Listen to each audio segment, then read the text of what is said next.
Chapter 140 Once More Hanyu's POV.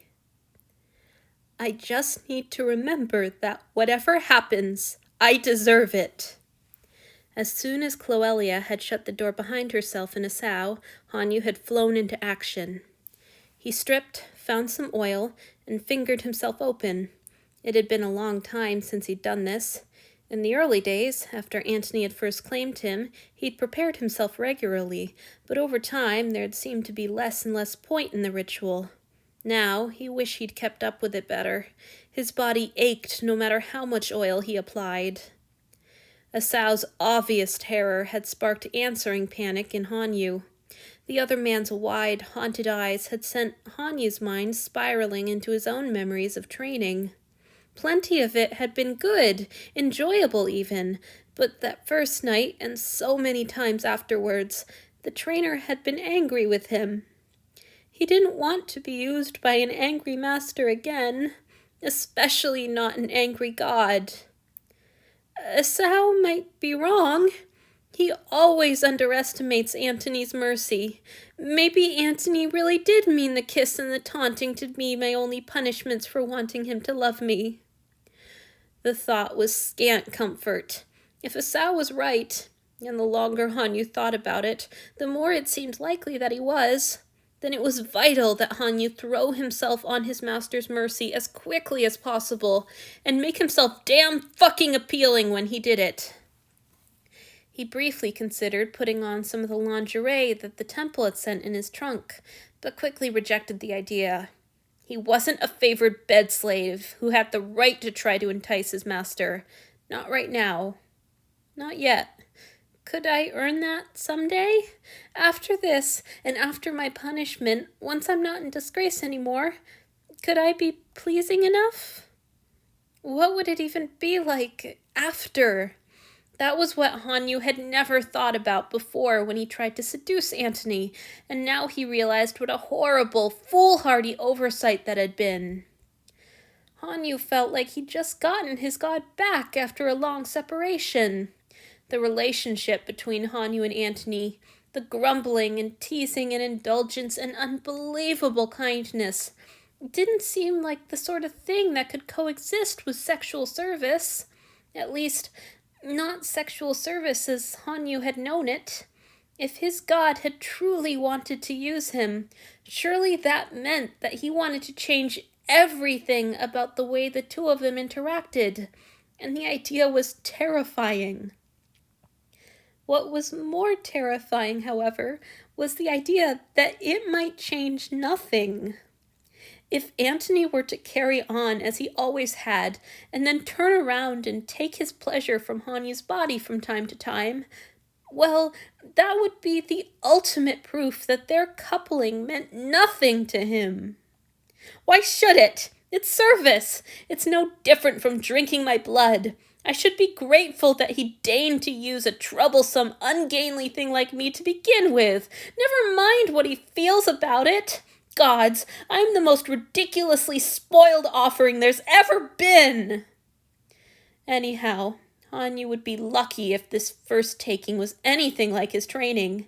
He had responded to his master's gentleness with rejection, and he would have no one but himself to blame for whatever came next. No lingerie, then. This wasn't really about seduction anyway. It was about demonstrating his submission, and that would be best accomplished by laying himself humbly bare, every bit of him presented for his master's use. Hanyu left himself nude and stripped off all the jewelry he'd been wearing. Still, he was reluctant to undo the crown Antony had woven into his hair. After all, it kept his locks out of the way, and it provided plenty of handholds if his master wanted to use it to direct him. Wait, the ribbon! It was bright red, much too showy for the penitent, submissive image Hanyu needed to present. Perhaps he could unwind it? He reached up and tugged gingerly at the silky fabric. Maybe if he could just... As soon as the ribbon pulled free, loose hair slithered down over his shoulders. He touched me so gently when he did my hair. He let me lean against his knees, and he talked with me and actually listened to what I said in return. And he never got angry when I accidentally moved and jostled his work, and I ruined it. Hanyu stared at the ribbon in his hand and burst into helpless tears. He pulled his hair into a tight, unadorned bun and kept on crying, even though he knew it would redden his eyes and spoil his face. Well, perhaps just this once that would be all right. Why shouldn't a disgraced, repentant slave weep at the thought of all he had lost through his own stupidity? Then there was nothing to do but wait. Hanyu knelt beside the bed and tried to calm himself down by remembering how good and safe he'd felt in Antony's arms just a few hours before. His God had said that he cared for him, that he wanted him happy, that he would do anything. No, it hurt to remember now. Those gentle assurances all seemed to fly away when he remembered the naked horror on Asao's face. If Antony meant to kiss me as a prelude to using me, and I called it a punishment, how could I even begin to make it right? After everything he's done for me, to imply that serving him would be a punishment is unforgivable. This all happened because I've let myself get carried away with fantasies of him wanting me as myself, not just as a convenient set of holes. I deserve to be punished for that, and for so much else. The time stretched, and Hanyu thought back over his training. Not the times when he'd done well, not the offhanded compliments. That was better. Not too bad, boy. And even one blessed day. Nice work. And almost affectionate head pats that had left him trembling and overwhelmed with joy. He didn't dare dwell too long on those. Such moments might be possible with Antony eventually, but not today. Today, he needed to prepare himself by remembering the other times. It was a struggle to imagine his sweet, grumbling God in the place of the trainers, but he managed it. The sense memories cracked and lashed at his skin, and he forced himself to relive the moments, substituting cold hands, silver eyes. Lord Antony, snarling that if he was too stupid to use his tongue properly, someone would tear it out by the roots one day. Lord Antony, slapping him hard across the mouth every time he begged for a slower pace. Lord Antony, feeling the scrape of his teeth and raining blows between his legs until he screamed for mercy. Perhaps this had not been the wisest way to prepare after all. By the time he heard the door open, Hanyu was already trembling and in tears, and despite all his frantic tugging, he had only managed to conjure up a flagging half-erection, a pitiful show of eagerness to serve if there ever was one. Too late. He wouldn't be able to ready himself any more. He crouched down into his full bow. He must be taking a nap, said Lord Julia's voice from the sitting room, and Hanyu's heart lurched sickeningly. She was here too? What if Antony lets her watch? Oh gods, what if he shares me? Suddenly, the idea of Antony using him for simple relief didn't seem half so horrible, not as long as it was Antony, his beloved master. But if he lets someone else use Hanyu, it would be an honor, Hanyu tried to remind himself. If my God found me worthy enough to share me with a friend he values as highly as Lord Julia, that should thrill me. Anyhow, I like her. I do. He just didn't want anyone else. Not yet. Not tonight. Had Antony noticed his fear when Marcus tried to borrow him? Would that memory incline him to mercy? Or would it give him ideas for how to discipline me further? Wait, let me take my boots off here. His master's voice sent conflicting jolts of joy and terror through Hanyu's body, confusing him further. I don't want to track dirt onto the carpet. What dirt? Lord Julia demanded, sounding amused. We live on a boat. You didn't even go above deck. It could happen, Antony muttered. A moment later, the god said, There, you've returned me alive. I'll see you later, Julia. Thank you for everything you've done for Titus. Put me on the rotation soon, all right? Of course. The healer's voice was almost as gentle as when she spoke to Asao. Take care, Antony. The door opened and closed again. Thank the gods! Hanyu knew that public use was still not out of the question and had been trained for it. But even so... Shuffling, stumbling steps made their way towards the bedroom door. Hanyu froze, which was the opposite of what he should be doing. He needed to be loose, liquid, pliable. Quivering like a wind-blown piece of sea foam was not exactly in keeping with the image he was trying to present. Hanyu? His master sounded bewildered, then concerned. Are you all right? Did you fall out of bed? Hanyu crawled towards his god's voice, low to the ground with his nose almost brushing the floor. He encountered Antony's feet next to the doorframe, where his master seemed to be leaning for support. All Hanyu's instincts screamed at him to get up and help Antony to a seat, but he needed to stick to the plan. He leaned over Antony's feet and began showering them with soft, reverent kisses. My lord, he breathed, just like he'd rehearsed with Asao. Please, I know I am not worthy, but I beg you to use this undeserving body. It is yours, and I submit it to you for your pleasure and discipline. Your servant will do anything to earn the honor of worshipping you in this way. He had felt silly muttering the words next to Asao on the couch, but now, supplicating himself before the powerful god who held his life in his beautiful, dark, slender hands, who could do whatever he wanted with him, Hanyu couldn't keep from shaking even harder. He felt very small, very abject, and very, very vulnerable. The discipline he'd requested started faster than Hanyu had anticipated.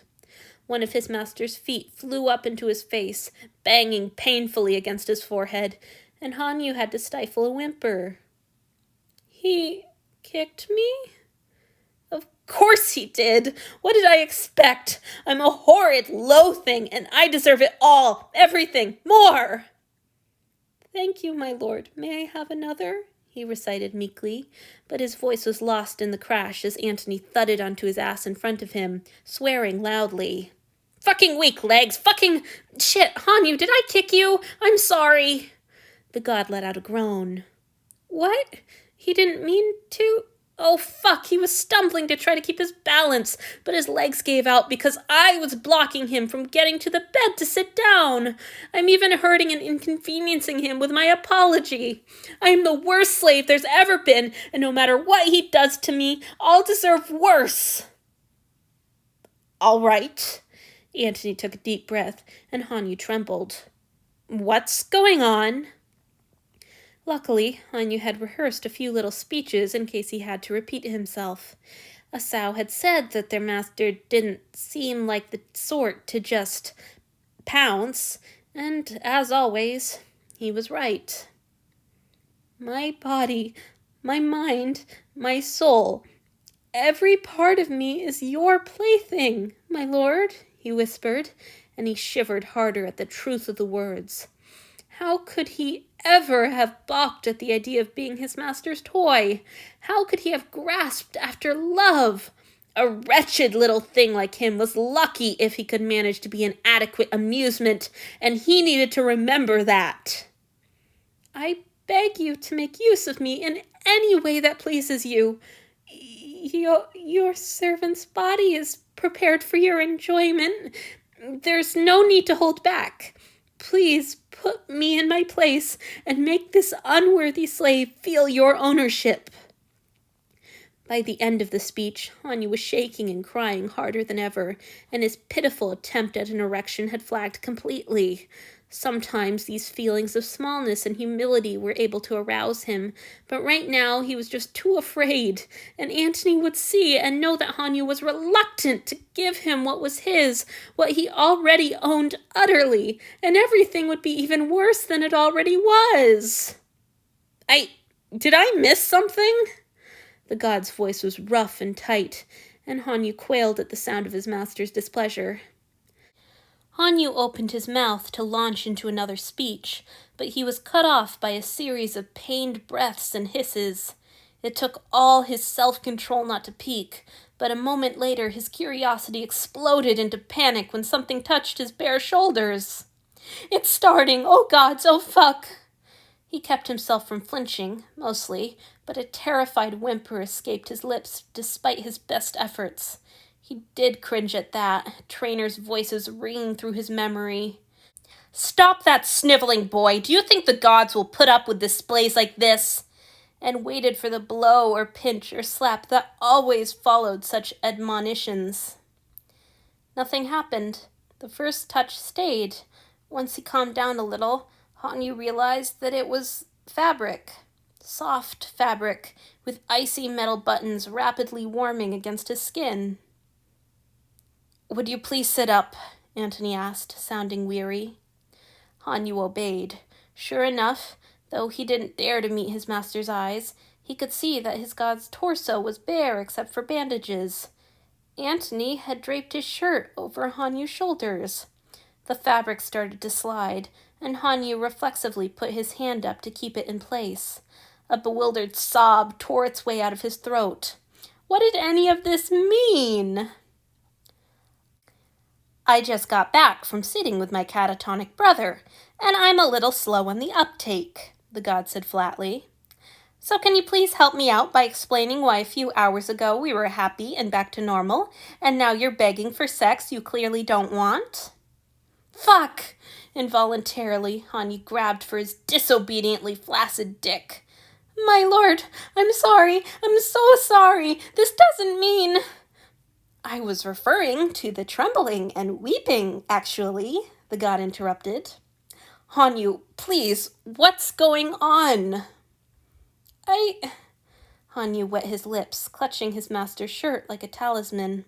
It was too small to really cover his shoulders, but there was still a strange comfort in having it there. "I didn't understand what it meant when you kissed me, my lord. Please forgive your stupid servant. I never would have called it a punishment if I'd realized. You were trying to tell me gently, and I was ungrateful for that kindness. It was very wrong of me." "Of course it's the fucking kiss again," Antony growled. All right. What did you think I was telling you gently? That I wanted sex?" Hanyu nodded. Now that you don't have Marcus to meet those needs anymore, it makes sense that you would use me for relief, my lord. I'm stupid for not seeing it." "You're not stupid," the god snapped. "And you're not a fucking handkerchief, Hanyu. What the hell?" "Thank you, my lord." Hanyu was relieved that his master didn't just want him to lie there, limp and silent, and simply take it. He hadn't liked that training at all. "I've been trained, my lord, and I'll do anything to please you, anything. I can handle whatever you want.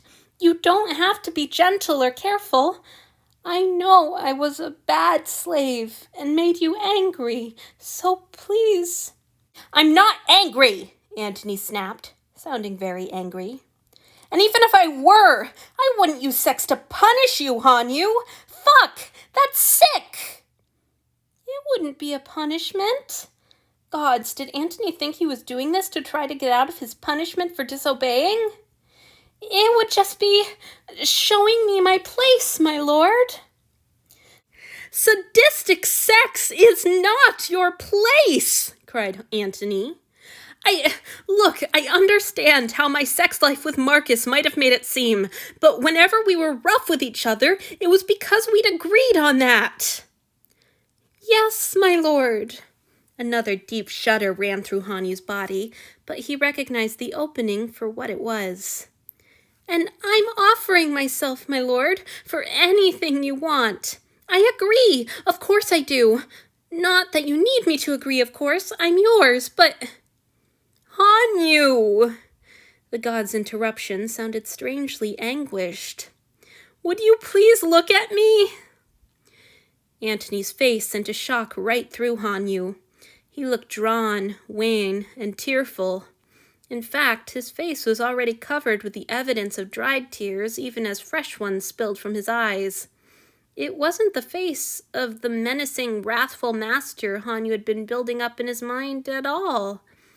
It just looked like Antony, his Antony. "I would never, ever force myself on you," the god whispered.